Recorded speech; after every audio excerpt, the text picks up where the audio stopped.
today's video what happens when you get 3 Lindor balls, some milk in a cup, warmed up in a saucepan.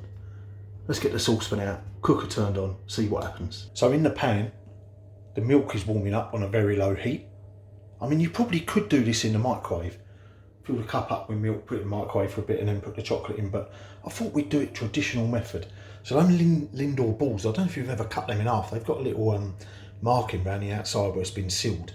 So you cut them open, there's the old truffle centre. So I'm going to give that milk, get it a little bit warmer and plop them in and see how that goes. And if that truffle will melt, if the chocolate will melt. It could be an unctuous hot chocolate, but it could end up being a load of old poop. Only time will tell. So I'm going to put these balls in there. There ain't much milk in there, is there? I measured the cup out. And let's see. Sorry for the dodgy camera work. If these are going to start, they're already melting. Look at that truffle coming out. Look, it's giving it a swirly thing. I don't think that truffle's going to melt properly. I really, really don't.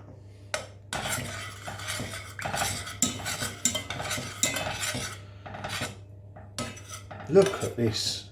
It's the biggest cock up in living memory. Let's see if we can swirl it like they do on the telly. Like that. That's a better way of doing it than stirring it, isn't it?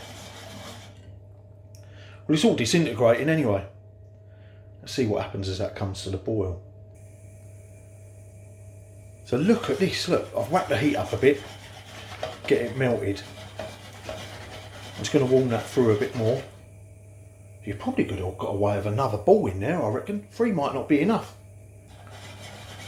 You ever ate 3 of them lint balls back together, back to back? But they're very nice and very Moorish.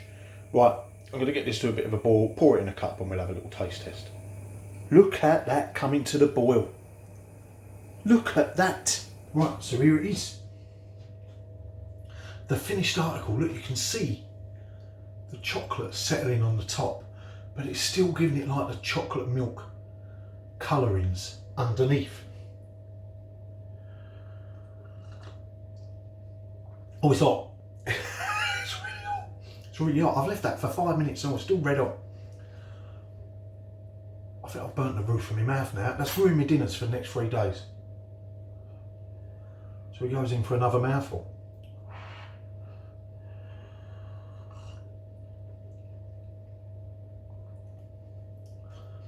What I will say is that it tastes like a hot chocolate. It tastes like a warm, hot, chocolatey drink. But if it was a blind taste test, I wouldn't know. I can't find the wrappers. I've found the wrappers in the bin.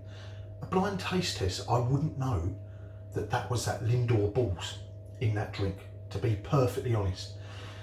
Now you could do that, melt your milk up, warm your milk up in a saucepan, put any chocolate you wanted to. If you think about it, it's like them milkshake places that blitz all your chocolate together with a toffee crisp and some licorice all sorts at the same time. You could do that on the warm front.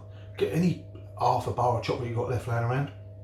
One thing I would change from the making of the warm milk is I don't think I would put the chocolate in as early.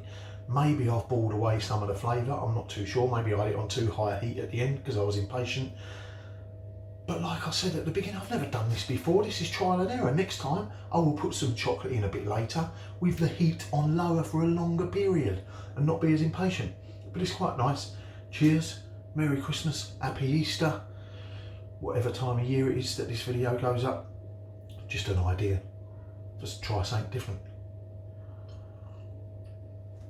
But don't burn the roof of your mouth out. See you next time.